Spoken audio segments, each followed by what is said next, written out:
Michel Néret, bonjour. Bonjour. Bonjour et merci de nous recevoir ici chez vous à Estrablin, dans l'hôtel de la Gabetière où vous habitez.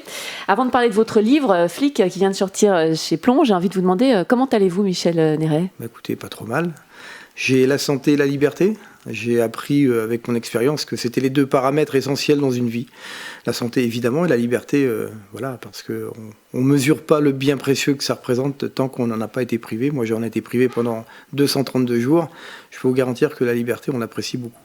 Alors, je ne sais pas si j'arriverai à l'expliquer de manière très claire dans ce livre. Moi, j'ai voulu mettre en perspective 33 ans de ma vie de policier, faite de gestion d'informateurs qui m'ont amené la résolution de très belles affaires. Quand je dis qui m'ont amené, qui ont amené avec mes équipes la résolution de très belles affaires.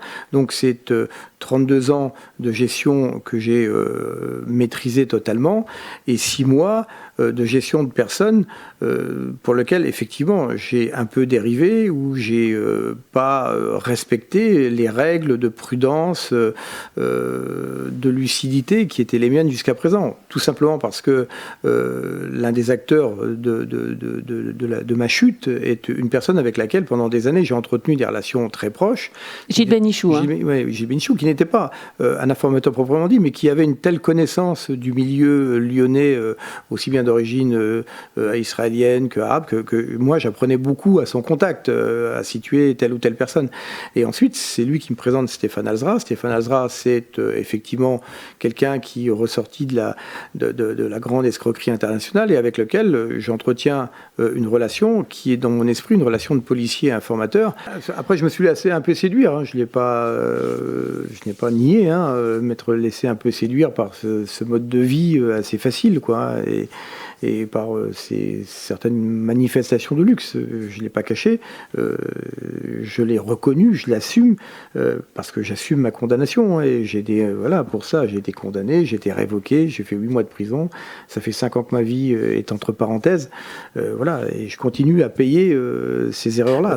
Mais comme vous dites, 6 mois. Voilà. Mais 6 mois, dans mon livre, j'ai des contacts avec d'autres sources qui ont mis plus de 6 mois avant de me permettre d'avoir une information concrète et efficace.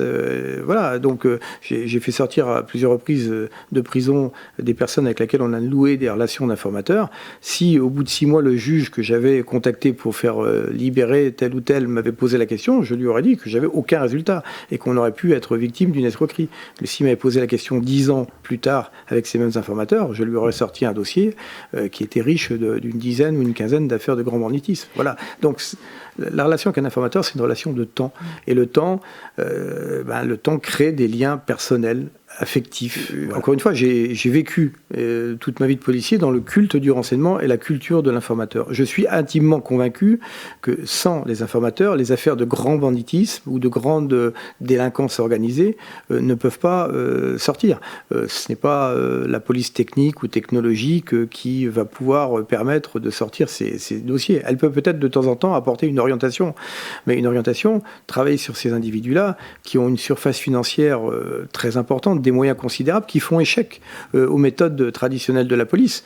L'informateur, c'est la clé qui permet souvent de déverrouiller beaucoup de difficultés. Donc l'informateur, c'est la base. C'est la base. Alors bon, c'est quand même un informateur qui vous a fait connaître l'enfer, la descente aux enfers, oui, on va dire ça comme ça. Oui, vous avez connu la prison pendant 8 mois.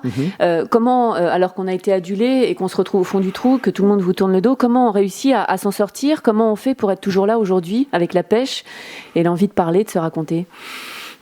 Écoutez, de toute façon, ce qui est certain, c'est qu'on ne sort pas de la prison totalement indemne. Ça, c'est l'évidence même. Hein. On est quand même un peu déchiré. Et puis après, c'est une question de mentalité personnelle, quoi. J'ai vécu dans ma vie des épreuves beaucoup plus difficiles. La mort, pour moi, c'est ça. L'épreuve ultime, c'est la mort. C'est comme je l'ai écrit, c'est la seule prison dans laquelle on ne s'évade pas, quoi. C'est la mort. Et moi, j'ai vécu la mort de mes parents, de mon frère unique. Ça m'a rendu très fort.